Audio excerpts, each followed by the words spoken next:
Auzubillahi minash shaitanir rajim. Bismillahir Rahmanir Rahim. I have an advice for the peoples, those who are came to UK from another countries.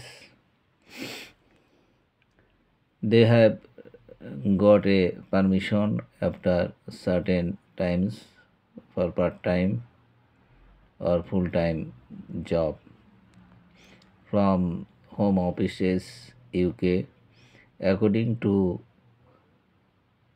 uh, job rules of home office UK, but when they are going to seeking for job,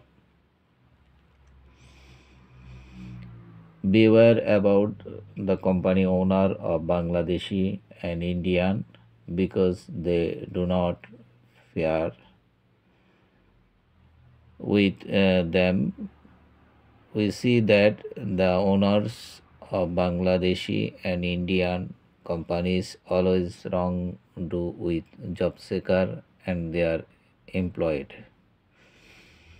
For that, I am requesting to Visa and Immigration Home Offices UK, please take necessary action against those company owners who are wrongdo with new job seekers and they are employed.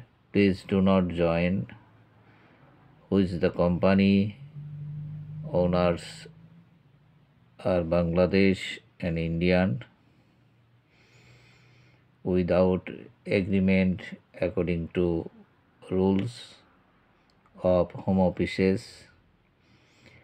Fix up your salary according to NI Act UK. Be safe, you and your recognized person from cheated by the owners of Bangladeshi or Indian. Already complained against many companies which the company's owner are Bangladeshi and Indian. Out of two companies are huge wrong doing with his employed. Please be careful about Bangladeshi company owners and Indian company owners. Thank you very much. Allah bless you.